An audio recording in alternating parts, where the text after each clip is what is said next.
남자 목사님께서 한복을 아름답게 입으시고는 옆에 가서 정말 다소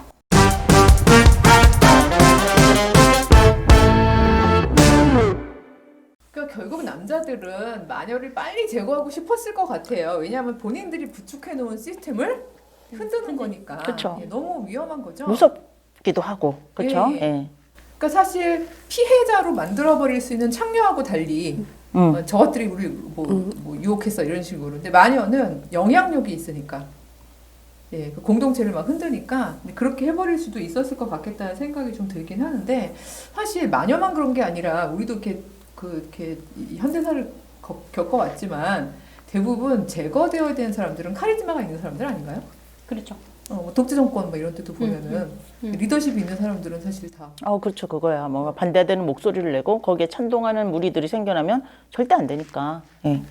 그런 식으로. 그러니까 결국은 그 마녀들이 그 많이 만들어졌던 시절이 그 리더십을 빼앗아가고 가져가려는 사람들을 제거하려는 거였다는 얘기에 우리가 포커스를 맞춘다면 그 청교도들이 미국에서 17세기, 18세기 이때도 마녀 사냥에 몰두했던 이유를 알 수 있을 것 같은데 사실 그럼에도 불구하고 두려움이 없는 남자였다면 저는 리더십은 하나님으로부터 오는 거고 그렇다면 모두가 다 가질 수 있다는 진짜 신앙이 있는 사람이었다면 그런 마녀 사냥에 동조하지 않았을 것 같아요.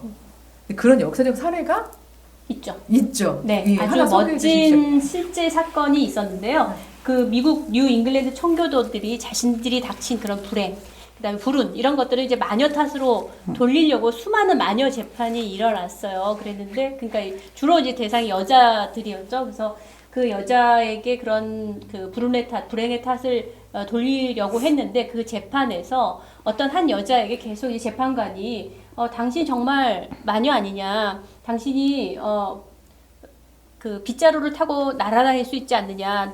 날아다니는 마녀가 아니냐? 그렇게 물었을 때 이 여자는 이제 거의 다 포기 상태, 아무 희망도 없는 그런 상태에서 아까 말했던 대로 아마도 내가 그럴 수도 내가 마녀인가? 빨리 끝내려고.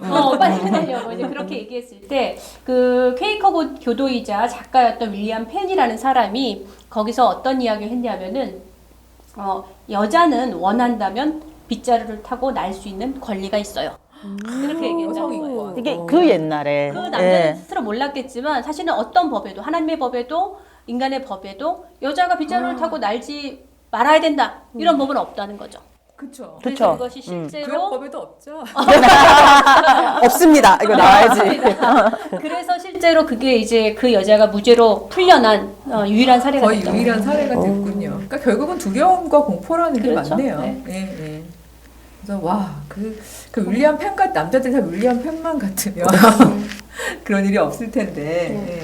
그 사실 가부장들이 그렇게 겁을 낼 만큼 전 여자들은 남자들하고는 다른 또 힘이 있다고 생각을 해요. 창조하실 때 하나님께서 이렇게 나누어서 여성들에게 주셨던 아주 매혹적인 힘들이 저는 분명히 있다고 생각하는데 이게 문명사적으로 한 번도 제도로 발현이 되지 못한 거잖아요. 가부장제 때문에. 그렇죠. 5천년짜리 때. 그러니까 지금 제일 문제가 되고 있는 게 교회 안에서 여성들이 어떤 식으로 자신을 개발해야 되는가라고 했을 때 모델이 없어요. 순종 이데올로기만 해가지고 그냥 순종해. 근데 이미 그건 지나간 이데올로기잖아요. 사실 밖에 나가면 이제 알파걸의 시대를 넘어서서 이제 슈퍼 울트라 어디까지 올라갑니까? 아니 솔직히 20대 초반 초중반의 여성들을 보면은 우리랑은 또 비교할 수도 없을 만큼 굉장히 발달한 지적, 여러 가지 인식 능력이 있는데 교회는 여전히 그것을 인정하거나 개발하지 않으려고 하니까 그 안에서 굉장히 많은 갈등과 또는 이제 진짜 목소리를 잃어버리게 되는 그런 부분들이 많이 있어가지고 이제 교육적으로 교회든 아니면은 한국 사회든 한 번 더 여성의 힘과 그 교육적 방안에 대해서 정말 생각을 해봐야 될 것 같아요. 저는 교육의 역할이 진짜 중요하다고 생각하는 게 요즘에도 그러니까 저는 이제 이건 교회는 아니고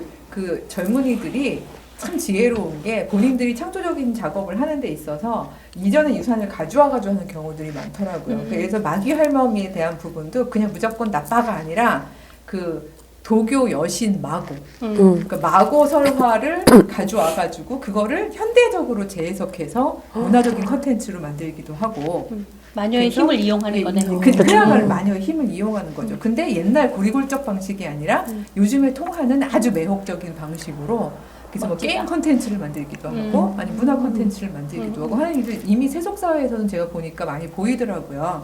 근데 우리도 성서 안에서 얼마든지 매혹적인 힘을 가진 여성들이 많았는데 저는 그런 것들이 좀 오면 어떨까? 혹시 여성 신학자들 중에서 이런 걸 하나의 방법론으로 제시한 사람이 있었나요? 네, 뭐 이렇게 마법을 걸려서 이렇게 홀린다, 매혹적으로 홀린다라는 뜻의 핵싱이라는 말이 있는데요.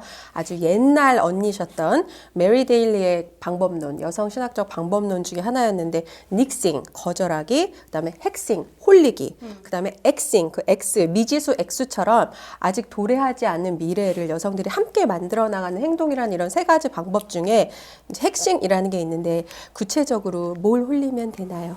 해치지 않아요. 목소리. 해치지 않아요. 근데 저는 그 홀림다, 그 핵심이라고 그러니까 이거조차도 저희는 이렇게 마치 그 이렇게 혼을 빼먹고 그렇게 느껴질 수 간 빼먹고 막 그렇게 이런 해석할 수 구미호 있죠. 같은 예. 그러네. 구미 오네. 이렇게 생각할 수가 있는데 핵심의 키포인트는 사람들이 낯설음에도 불구하고 동의하게 되는 거인 것 같아요. 그 매력 때문에. 매력적. 예. 근데 그런 것들이 요즘에 저는 요즘 젊은 사람들 정말 너무 멋진 게 예 좀 들어주세요. 궁금해요. 그러니까 제가 아는 최근에 감리교 어떤 목회자 부부인데요. 저는 이게 닉싱과 핵싱을 같이 결합시킨 거라고 생각해요. 우리 때는 닉싱을 주로 많이 했잖아요. 그쵸. 말하자면 아니 싫어 이거 해 막 약간 이런 식으로 그러다 막 화형 슬교 이런 식인데 왜 여성 안수가 요즘에 사실은 이제 이슈화 되고 있습니다. 대부분 남자 목사님들이 많다 보니까 남자 목사님이 안수를 받을 때 항상 사모님이 옆에 한복을 입고 이렇게 다소곳이 그렇죠. 앉아 있는 게 하나의 문화가 됐거든요. 근데 그쵸. 여기에 대해서 우리는 할 수 있으면 이제 닉싱 정도만 할 수 있지 우리 안 핵싱은 해, 못 안 합니다. 그렇죠. 예, 우리는 안 하잖아요. 안 합니다. 근데 요즘 젊은이들이 참 신기한 게 이제 핵싱을 한 건데 뭔가 하면요. 둘이 부부인데 목사 부부인데 남자가 먼저 받았어요. 그러니까 여자가 가서 다 탁게 입고 가서 한복을 입고 앉아 있었어요. 그러니까 사람들 칭찬이 막 많았거든요. 근데 그리고 3개월 뒤에 여자가 안수를 받게 된 거예요. 네. 여자 목사님. 네. 남자 목사님께서 한복을 아름답게 입으시고는 옆에 가서 정말 다 너무 멋있어요. 나는 그게 매혹적으로 맞아요, 생각하고 맞아요. 왜냐면 너무 그림이 아름다웠거든요. 아름다웠지만 당황스러워. 그렇죠. 핵심이요? 예, 그러니까 핵싱에선 되게 좋은 사례라고 생각해요. 그 파괴적 핵싱이 아니라 그렇죠. 예, 잘못된 관습이나 이런 그 시스템을 아름답게 홀리는 거죠. 저도 교육을 하다 보면 이제 여성주의 교육에서는 여성주의는 상호소통을 지향하잖아요. 그러니까 일반적으로 교육하면 내가 마이크를 잡고 너는 그냥 듣고 받아서라 이렇게 생각하는데 그런 여성주의라는 게 사실 그런 모든 위계 제도에 대한 다시 생각해보자, 재해석해보자 이래서 마이크를 다 줘요. 당황해요. 그러니까 이게 싫다기보다는 당황스러운 거예요. 해본 적이 없으니까. 그래서 제가 처음부터 저는 진짜 앞에 몇 마디 안 하고 특강 같은 거 할 때도 사실은 한번 해봤어요. 한 10분 정도 얘기하고 질문하세요 했거든요. 그랬더니 이렇게 처음부터 끝까지 쫙 50분 정도 네가 얘기를 하고 우리가 한 20분 정도 상호 질문을 하면 참 편안하고 좋겠어. 이건데 저는 사실 여성주의 교육은 패치워크예요. 너의 경험, 나의 경험, 우리 모두의 경험을 모두 모아서 어떤 그림을 완성하는.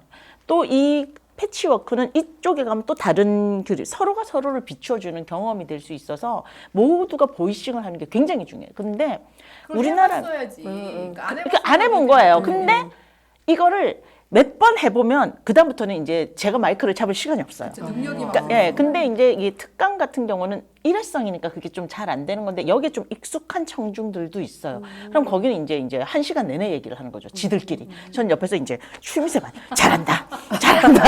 핵심 프로그램들을 우리가 좀 빨리 만들어봤으면 좋겠다는 생각이 들면서 네. 이 핵심을 하는데 가장 걸림돌이 되는 건 어떤 면에서는 창녀의 범주화라든가 아니면 뭐 성녀에 대한 부분이라든가 이런 거보다 마녀보다도 나는 너무 일상적으로 많이 얘기되는 그게 마치 칭찬인 것처럼 우리 유행가 가사 중에도 그런 거 있잖아요. 뭐 아무것도 모르는 뭐 바보 같은 뭐예요? 뭐예요? 그런 유행가가 있어요? 지금 촬영자님 비웃는 거 봤어요? 뭐예요?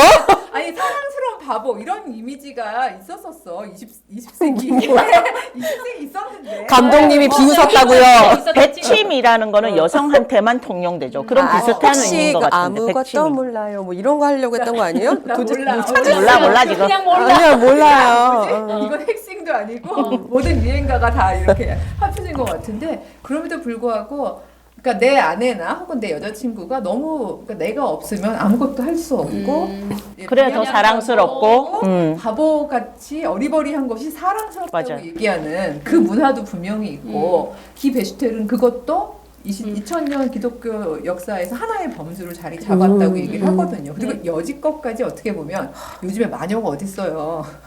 그리고 뭐 성녀보다는 이 바보라고 생각되는 이 범주가 가장 우리 일상의 걸림돌이 아닐까. 바보를 핵심하는데. 원하죠, 교회가. 그러니까. 원하고 솔직히 말하면 유일하게 남성이 사랑할 수 있는 여성이라고도 할 수 있죠. 안전하게. 안전하죠. 바보니까.